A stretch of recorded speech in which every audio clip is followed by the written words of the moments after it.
Moi kaikille, mä oon Juliana ja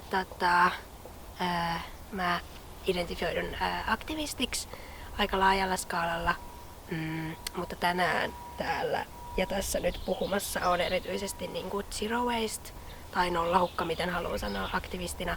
Ja mä oon elänyt tätä elämäntyyliä joo, mitähän mä oisin 3 vuotta vähän päälle. Joo, ja mä oon Miro, Zero Waste Finland ry:n hallituksen tämän vuoden jäsen ja muuten vaan aktiivi vastaan Tampereen toiminnoista tällä hetkellä. Ja mä aloitin joskus 2013 tutustumaan Zero Wasteen, mutta eihän nyt heti hypännyt mukaan, mutta silleen aloitin varmaan hammastahnasta. Tyyliin jotain tällaista klassista. Aika kova kyllä. Joo, mutta totesin, että tää on ihan helppo, mä aloitan tästä ja sit se on siitä eteenpäin. Mä oon Ella ja mä luulen, että mullakin on ehkä nyt 3 vuotta aika tarkkaan, kun mä oon tutustunut Zero Wasteen. Ja se tuli aika silleen rytinällä. Se oli ehkä pari päivää ennen kuin se Zero Waste-kirja julkaistiin, se suomenkielinen tai suomalainen kirja. Ja sit mä olin, että tää on nyt joku semmoinen, mulla on pakko saada toi kirja. Ja sit mä tajusin, että okei, että siitä on kirjajulkkarit yli huomenna, että sit se on kirjakaupoissa. Minä menin kirjakauppaan, ostin sen saman tien ja luin sen 3 päivässä ja siitä jotenkin lähti. Ei tässä nyt vieläkään niinku mitään kauhean mullistavaa on ehkä elämässä tapahtunut. Ostan hammastahnani kaupasta ihan normaalisti. Mutta kyllä se ajattelutapa on aika paljon vaikuttanut. Ja sitten mulle ehkä ennemmin niin kuin Zero Waste on ollut semmoinen portti tähän kaikkeen muuhun. Että alkanut tosi paljon enemmän miettiä omaa elämäänsä, niin kuin, että miksi mä teen tällaisia asioita. Miksi mä elän niin kuin mä elän ja voisiko mä elää jollain muulla tavalla, joka sitten olisi niin kuin itselle parempi tai ympäristölle parempi tai niin kuin läheisille tai kelle tahansa. Mulla kans samaistun tuohon, kun sanoit, että lähti jotenkin tosi rytinällä, koska mulla kans silloin 3 vuotta sitten oli se muoviton maaliskuu. Varmaan ekoi tämmöisiä Zero Waste tai tämän tyyppisiä kampanjoita niin kuin isommin. Ja sit mä olin silleen, että okei, että mä aloitan niin kuin tästä muovista, että silloin mä en vielä voinut jotenkin tietää, mikä kaikki mua sit odottaa tavallaan. Heitin menemään jotain ihan hyviä muoviasioita, koska jotenkin mä en niinku vaan. Niin, koska vaan muovi. Koska muovi. Mulle niin kun osa Zero Waste arvoistunut lapsuudesta asti silleen osa tullut pakotettuna niin kun varallisuudesta johtuen, niin kun kaikki ostetaan kirppikseltä käytettynä tämmönen, niin sit ne asiat on mulle vaan luonnollisia, että näin nämä asiat tehdään, niin sit se oli hauskaa, että sit kun löysi Zero Wastein, niin se ehkä vaan niinku, koska osa noista asioista oli sellaisia tottumusjuttuja, mitä oli tehnyt niinku, ei tavallaan silleen, että valitsen tehdä näin ympäristön puolesta, vaan no olen tässä tilanteessa, että se on vähän niinku pakko. Niin sitten sit se oli hienoa, että koska itselle se tavallaan oli tosi iso voimautuminen sit kun hahmotti, että niin no tällähän on niinku iso merkitys vaikka ympäristön kannalta, että ostaa käytettynä. Ja sitten että korjaa vanhaa ja tällaista, niin sit se ehkä auttoi tekemään sellaiset raamit siihen niin omaan tekemiseen ja myös hahmottaa silleen, että näkee sen oman lähtökohdan myös silleen siunauksena, koska on silleen, että hei siistiä, että koska mun ei ole tarvinnut opetella kaikkea noita niin sit aikuisena silleen uudestaan, että apua, miten mä ajattelen asiat, kun mä oon silleen, että nyt okei, tämähän istuu tähän ja no, tätä asiaa pitää vähän hioa ja tosta niin sit se helpotti paljon, sanotaanko, ja siksi on ehkä itsellä mennyt tolleen vähän rauhallisempaan tahtiin, koska silleen, että moni juttuja on jo niinku tehnyt ja sitten on vaan niinku oppinut, että ei vitsi, mutta tääkin asia ja vähänkö hienoa. Ja niin, nähnyt sellaista niinku uutta merkitystä niissä, mitä jo tekee ihan normaalisti. Joo, ja sit koska se on jotenkin helppo siitä vaan, että vitsi, mutta mitä kaikkea voi tehdä, koska totta kai sä koko ajan löydät uusia juttuja, että en oo tullut ajatelleeksi ja miten hienoa. Mikä on teidän vaikka semmonen viimeisin uusi oivallus Zero Wasteissa? Tällä on ollut kans todella muovivastainen ja mä oon edelleen siis siinä mielessä, että sellaisissa, etenkin siis missään kertakäyttöisessä ei kuuluisi käyttää muovia, koska se on vaan älytöntä. Mutta nyt on joutunut miettimään uudelleen silleen tosi paljon noita, että no mikä, koska on asioita, missä sun on pakko käyttää muovia ja se on tosi hyvä, että siinä käytetään muovia. niin yleensä kaikki tollaiset hygieniaan liittyvät niin kuin asiat on. Mutta niin, että vähän ehkä eri suuntaan se on sellainen, mitä mä oon nyt miettinyt ehkä uudelleen niin kuin silleen takapakittanut siitä aikaisemmasta ollut silleen, että että missä asiassa sellaiset ei-zero waste jutut on niin kuin välttämättömyys ja oikeasti hyvä, koska niin. Tosta vois kans niinku puhua enemmän, ehkä jossain videossakin tuli mieleen niinku jotenkin materiaaleista. Tai silleen vaikka lempi zero waste materiaali, koska sekin varmaan vaihtelee eri ihmisillä. Ja just viime aikoina nyt kun on niinku pakotetusti joutunut vaan olemaan kotona, niin se mistä niinku, mihin zero waste on mua opettanut paljon on just se niinku oma ajattelutavan muutos ja omien niinku, tapojen ja omien tekojen niinku, merkityksellisyyden miettiminen. Niin musta on itse asiassa ollut jopa ihan mukavaakin, että on saanut vaan olla himassa ja on jotenkin joutunut ja saanut keskittyä vaan niihin omiin ajatuksiin ja sitten tehnyt vähän sellaista niinku analyysiä omasta elämästä ja omista tavoista, että mitä mä teen, miten mä voisin tehdä sen paremmin, miksi mä teen tiettyjä asioita. Se on ollut ihan mukavakin silleen, että on ollut tällaista niin kutsuttua pakotettua omaa aikaa. Mulla on kyllä kans samanlaisia ajatuksia. Mulla on ehkä myös konkreettinen, joku semmonen uusi. Koska mulle parasta zero wasteissa on myös totta kai ympäristön kannalta monet hyödyt ja oman niinku mielenterveydenkin kannalta monet hyödyt, mutta jotenkin se, että mä oon huomannut, että mä oon paljon luovempi ihminen, koska tää pakottaa toisella tavalla niin kuin olemaan luova silleen myös arkitasolla, koska pitää miettiä toisin, niin sit se on musta joka kerta niin kuin, tiedättekö, tosi siistiä. Ja esimerkiksi nyt mä oon viime aikoina siis koska on aikaa taiteilla, niin mä oon tehnyt vesivärejä itse esim. Kaikesta niin vaikka marjoista ja matchasta ja tollasesta. Mä koen, että sekin liittyy zero wasteen tai tälleen. Ja sit mä tykkään kans kasvivärjätä kankaita. Niin noi on tommosia konkreettisia, niin kuin, että no mitäs täältä mun kotoa löytyy ja mitä mä Se liittyy vahvasti just siihen uudelleen käyttämiseen. Jep.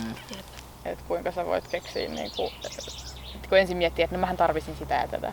Mutta sitten kun hetken aikaa antaa sille ajatukselle tilaa, että voinko mä käyttää jotain muuta, no mitä se muu voisi olla, löytyisikö mut kotoa jo se vai niinku, löytyykö mut jotain, mikä olisi niinku aika lähellä jo ja voisiko siitä sitten vielä soveltaa. Se on kyllä on tosi palkitsevaa aina kun keksii, että ai niin, että hei no mullahan on kyllä itse asiassa tää täällä. Olemme Tampereella ja asumme kaikki täällä. Ja tällä hetkellä ollaan siis tarkkaan ottaen Nekalassa, jossa mä asun. Eli mä oon siis paikallinen. Miltä tää zero waste näyttää täältä Sisä-Suomesta katsottuna? Siitä, että kaikki meni perseelle, kun ei ole punnareita tai pureja. Niin. Pure meni konkkaan aika loistavaan aikaan taas vaihteeksi. Tai siis silleen, että koska olisi anyway joutunut sulkea kaikki. Niin joo, just silleen. Mennä konkkaan. Ihan Mutta siis, että kauppahallista saa jotain juttuja. Joo. Eikö sieltä ole yleensäkin saanut jotain niinku vihanneksia? Joo, siis ne on just missä, niin. kun sä muistat ne kaksi niinku molemmin puolesta käytävää, että toisella puolella on luomu, että toisella mun mielestä ei. Tosi mun mielestä oli nyt vähän sekaisin. Onko se painottamassa luomua enemmänkin? Siellä on ainakin chia-siemeniä, siellä oli mustia, valkoisia ja muita papuja jonkun verran. Muutamia pähkinöitä, mä visuaalisesti vaan miettiä mitä mä kaikkea näen, kun mä ite otin siitä vaan papuja ja aurinkunkasiemeniä. Joo, mutta mitä haasteita tai miksi on hyvä olla Tampereella zero waste täällä? Multa tuli ainakin mieleen se niin Nextiili, joka oli siis ennen tässä Nekalassa ja muutti nyt tossa joulukuussa Tielahteen. Joo, joskus silloin. Ja mä oon itse asiassa vetänyt siellä pari zero waste työpajaa nuorille aikoinaan. Ja se oli kivaa. Ja Nextiili on siis semmonen, sitä on jotenkin vaikea summata silleen tiivistetysti, että mikä place se on, mutta sinne voi tuoda niinku kaikenlaista vaatetta ja se saa olla myös esimerkiksi tai jotain, että niinku siellä hyötykäytetään mun mielestä oliko jopa niinku 95% kaikesta sinne tuodusta. Ja kertoo myös siitä, että jengi tuo sinne myös laadukasta, siis silleen, että Ei niin kuin kuuluu, niin ei mitään likaista tai niin kuin homehtunut. Nehän ottaa myös siis rikkinäisiä, mikä on paras just se, että että jos on yhtään vintage-vaatteita esimerkiksi, niin ehdottomasti sinne, koska vaikka siinä olisi reikä, puuttuisi nappeja, niin ottaa se vastaan, koska on muita kierrätyställaisia juttuja, missä se, että jos siinä on pikkuvika, niin vaate menee, no ei kiertoon, sanotaanko näin, niin se on mun mielestä tosi upeata. Ja sit se mä oon ostanut siellä paljon noita siis aivan ihania varmaan 60-70-luvun vintage niinku siis liinavaatteita. Siis silleen sellaisia upeita kukkakuosia. Siis niissä on kans reikiä, et sit mä niitä itse parsin tai sit ne on niin kulunut jostain, että siinä on tulosreikä, niin sit sinne tekee sellaisia luovia. Tai sit yksi minkä mä ostin, niin siinä oli siis valmis sellainen pidennys jostain eri kankaasta tehty. Se oli upea. Mä oon kans ostanut mun pellavapyyhkeet sieltä. Ne on tosi semmosia hienoja. Siellä on tosi paljon laadukasta pellavaa. Jep, niin on pellava ihan mun lemppari matsku. Siitä varmaan lisää materiaalia jaksossa. Mutta ja sit kaikki napit, vetskat, tämmöset sieltä. Siellä on niinku kankaiden lisäksi lankoja ja... Joo, ja nehän on niinku purkaa just, niinku esimerkiksi jos sä viet sinne jotkut pikkuvikaset kengät, niin nehän purkaa niitä osia, jos siinä on jotain vielä käyttökelpoista, niin sitten pistää ne sinne myyntiin myöskin. Ja sit kans se, että niinku, Nextili kehittää tämmöistä solidaarisuutta ja sosiaalista kestävyyttä, koska siellä esimerkiksi on, niinku, tai sitä voi käyttää niinku työtoimintana ja kuntouttavana työtoimintana ja sit kans kotouttamiseen liittyvänä toimintana ja niinku, että se on myös niinku hyvä paikka niinku olla, jos tarvii semmoista työllisyystukea tai muuten vaan tukea niinku yhteiskunnassa. Ja sitten samaan aikaan saa kuitenkin tietää tuollaisesta huikeasta paikasta, missä oikeasti on niin kuin noin korkea se kierrätys tai niin kiertotalousprosentti tai se miten se nyt sanotaan. Niin pysyy kierrossa se raaka-aine. Kyllä. Myös Tampereen kaupunki on muutenkin niin kuin tosi edistyksellinen kaikissa tämmöisissä sekä kiertotalouteen että myöskin niin kuin tietyllä lailla zero wasteen liittyvissä asioissa. No, pyöräily on ehkä semmoinen, että pyöräteitä on, mutta ne on tosi rikkonaisesti. Silleen, että nyt mä saatun siellä, missä mä asun nyt, niin sieltä mä pääsen aika hyvin keskustaan asti pyöräteitä pitkin. Ja sen jälkeen se onkin vähän sellainen, että missäköhän sitä nyt oikeasti saisi pyöräillä. Se on sellainen, mihin toivoisi tietenkin varmaan kaikissa kaupungeissa. Mä en tiedä, en voi arvostella muita, kun en ole hirveästi silleen, en ole asunut muissa kaupungeissa. Ja täällä on myös kiitettävästi siis vihreitä alueita, missä voi pyöriä. Just siis silleen, että jos asut yhdellä puolella Tamperetta, niin sun lähellä on. Siis silleen, että se ei ole silleen, että siitä pitäisi mennä toisella puolella Tamperetta, pääsee viheralueelle, vaan niitä on niinku pitkin poikin joka puolella. Niin, mäkin tykkään, että vaikka ei nyt ihan keskustassa asuta, mutta silleen keskustamaisella alueella kuitenkin, niin mä pystyn lähteä helposti, mitähän meiltä tulee matkaa, 4 kilsaa suuntaansa ja mä pystyn lenkkeilemään käytännössä niin kuin pellolla sen koko matkan. Niin se on tosi mukavaa, ettei tarvii mennä mitään niin kuin peruskävelyteitä pitkin.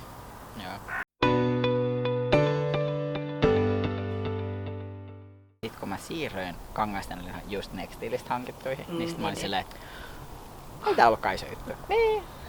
Se vaati sen niinku ehkä pari viikkoa totuttelua ja sen jälkeen oli silleen, että wow, miksi sä tää tehnyt aikaisemmin? Mä tein itse asiassa ite mun kangasnenäliinat. Meillä oli mummon taloa tyhjennettiin ja sit siellä oli tosi paljon niinku lakanoita. Vanhoja niinku hyvin käytettyjä lakanoita, että se on semmoista pehmeätä. Niin sit mä tein siitä itselleni vaan saumurilla palasiksi. Eihän ne nyt ihan kaikkein kauniimpia, mutta tekee tehtävänsä. Onko muuten koskaan tullut niinku kommenttia keltään tommosesta niinku vaikka kangasnenäliinan käytöstä? Siis ei oo tainnut kukaan katsoa rumasti.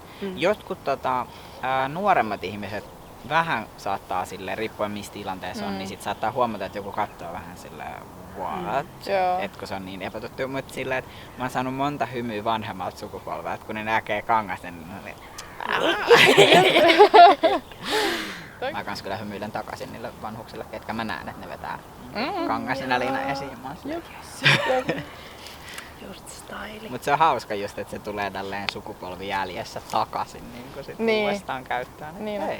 Että aika monet asiat on niinku tällaista, että ylipäänsä uudelleen käyttäminen on myöskin semmoinen, mitä niinku on mun mielestä niinku, että omat vanhemmat ei oikeastaan ole, että se on ollut sit sitä niinku ostetaan uusi, käytetään tää kertakäyttöjuttu ja sitten ostetaan uusi, koska niin voi tehdä.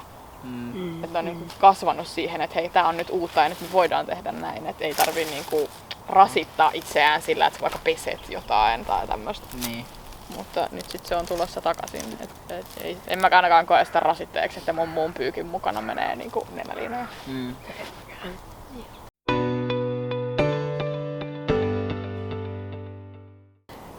Koska nyt meidän niin kun, sä saat irtona siis karkkia ja pähkinää tällä hetkellä. Ei saa niitäkään. No joo, tällä hetkellä. Tällä hetkellä ei saa.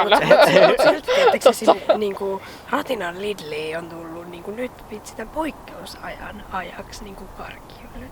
Niinku hiirtomakaan. Ai jaa. Joo, mäkin huomasin, Siis jossain oli Lidliin tullut niinku. Mitä? Mut siis Ei totta ole kai ne on ehkä nyt ihan- pois käytöstä, mut. Niin okei, että ne... Mä vaan katsoin, tietääkö sitä silleen. Mut siis just tää ajatus on ollut vähän huono, kun on selkeästi Niin. varmaan joutunut miettimään tommoistakin muutosta aika pitkään ja nyt ne on silleen Jop. nyt ja. Ei sittenkään. Mä oon myös miettinyt niinku tommoseen ruokahommaan kaikkia noita rekojuttuja, että olisiko se niinku yksi mahdollisuus tavallaan tässä. Onko se se mikä tuo kotiin? Joo, tai Tai jotenkin lähelle. jonnekin Joo, lähelle, että mä- sit tavallaan haetaan se niinku. Joo, ja ne on Facebook-ryhmiä yleensä. No niin, tän takia Niin. mä tiedän. Mä kuulun siihen, onko se Hakametsän rekoon. Okei. Ja niillä on jako niin kun tuossa Hakametsän jäähallin parkkipaikalla. Okei. Mut se on ollut mun mielestä vähän sääli silleen, että siellä tosi usein, tai mitä mun feediin nyt ainakin tulee, niin Mä ottaa oksan sun saat. Yes. Joo. Niin tosi paljon on niinku kananmunatuottajia, lihatuottajia ja sit niinku leivonnaisia. Niin, Et- tälleen niin, et ei niinku kasviksi. vegaani. Niin, et ne on sit kans vähän semmonen, että no mä oikein kuluta tollasta tavaraa. Joo. Niin sit ei oo tähän, mä en oo toistaiseksi vielä niinku tilannut sieltä mitään. Niinku mä sit kans just mietin, että varmaan aika paljon menee tolle puolelle. Että se on myös kiinnostavaa, kun Helsingissä on se oma maa ruokayhdistyskollektiivi, jotka siis Joo. niillä on vissiin tosi paljon kuitenkin kaikkia kasvis- ja vegaanijuttuja. Okei. Viljelee itse. Onko se semmonen osuuskunta? Joo, osuuskunta just. Koska mä mietin sitä kans joskus viime vuonna. Tuossa Kangasalla on RCA, mä en muista mikä se kirjan lyhenne on, mutta semmonen, niinku, onko se biodynaaminen tila? Joo, mä oon kuullutkin. Niin, niillä oli kans tommonen, niinku, että ne perusti tommosen osuuskunnan.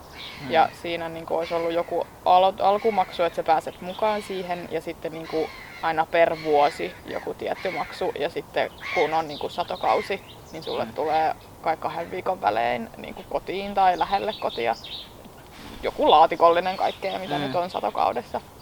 Toi Se olisi ollut just- mun mielestä tosi huikea.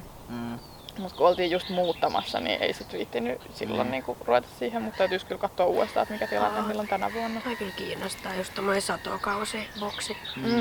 Olisi ihan sikakin. Jep.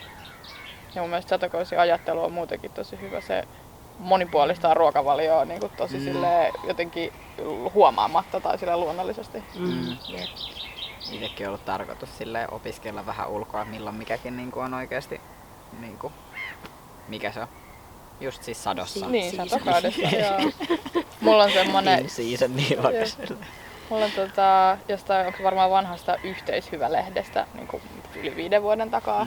Niillä on ollut semmonen taulukko siinä, että mitkä kotimaiset ja mitkä ulkomaiset on niin kuin missäkin kuussa niin kuin satokaudessa. Joo. Ja sit se on meillä ihan keittiökaapin sisäpuolella teipattuna. Joo. Se on ihan paras. Mulla Mutta on kyllä sen tässä yleensä semmonen- kaupassa kuitenkin Huomaa huomaa. hinnan. Niin Noista huomaa tämmöisistä, ja mitä sitten siellä jos on ne tarjolla. mainostaa. Niin, että miten ne on esillä ihan siinä, että yleensä vihannesosastollekin kun menee, niin mitä on ensimmäisenä siinä edessä kaikkein isoimmat vuoret, niin sehän nyt on yleensä sadossa. Joo. Mulla on myös semmoinen tosi yksinkertainen appi puhelimessa. Niin kuin satokausiäppi. Siitä voi kans silleen näyttää, että mikä kuu ja sitten voi scrollaa Onko se niinku suomalainen vai? suomalainen. Aa, Sen nimi on tyyliin joku Lanttu ja Naurista. se on tietysti tosi palikka, mutta se on ihana. Se tekee tehtävänsä. Niin. Tekee, ei tarvi paljon tietää. Mutta ruoka on kyllä niinku zero wastea ajatellen, niin niinku ihan ruokahävikki itsessään on iso aihe. Mutta Ja eikö se ollut siis se, että yksityishenkilöt lentää enemmän niinku kiloina vuodessa kuin ravintoloilta? Et siis silleen, että jos katsotaan... Niin roskii. Niin, siis silleen, että oikeesti Voi kilomääränä. hyvin Mä luulin ollakin. niinku jotenkin, että se on toisinpäin, mäkin mutta luulin. ilmeisesti se on, että siis yksityisihmisiltä ja niinku menee enemmän. Hillo on kyllä ehkä vähän, mä luulen semmonen, mikä niinku herkästi tai usein menee Joo. homeeseen. Jep. Ja just siinkin niin kun, Ja outo. millä mä oon niinku ite huomannut, että sitä voi tosi paljon ehkäistä, on, että vaikka joka kerta kun otat sitä hilloa, niin otat puhtaan lusikan tai niinku oikeesti vahdit sitä, että sä et tee sen lusikan mitään muuta. Teen tolleen aina, niin sitten mä aina hämmennyn, kun ihmiset ei tee noin. Mä monesti oon vaan siellä. No minä otan tällä samalla lusikalla, mutta oon kyllä huomannut sen mun hilloissa. Joo. Niin. Vinkki viitonen kaikille, Joo, että ottakaa. vaihtakaa sitä lusikkaa. Laittaa sitä lusikkaa. Joo. Mut sit ruokahävikin lisäksi niin kun ruoan pakkaaminen, että niin kun just nyt puhuttiin niistä, että mitä tuotteita voi ostaa irtona, niin sit se mistä on paljon ollutkin niin kun puhetta, että onko ruokapakkaukset niin kun hyvä vai paha ja mikä materiaali ruokapakkauksissa on hyvää tai pahaa tai onko olemassa jotain sellaista. Siitäkin varmasti saa yhden videoaiheen. Niin. Koska onhan tää kuitenkin niin iso semmonen elämäntyyliä aihe ja ajatusmaailma, että tästä voisi vaan niinku saa nähdä kuinka monta videoa meilläkin voisi tulla niinku tavallaan, koska nyt tää video ja kaikenlainen niinku somessa tapahtuva aktivismi on kuitenkin ainoa väline tavallaan tuoda tätä lähemmäksi myös yhdistyksen puolelta, että siksihän me tätä täällä tänään istutaan ja tehdään, koska muuten oltaisiin tehty tapahtumia, mutta nyt sitten tehdään näin. Mä oon ainakin toiveessa, että kesällä sais sen piknikin jo pidettyä. Toivotaan. Niitä oli viime kesänä, pidettiin onnistuneesti kuitenkin useammalla paikkakunnalla. Ja kertokaa mikä videossa oli hyvää, mikä oli kivaa ja mikä näistä pallotelluista aiheista olisi kivoin kuulla seuraavaksi. Toivottavasti kaikille kivaa kevättä poikkeustilanteesta huolimatta,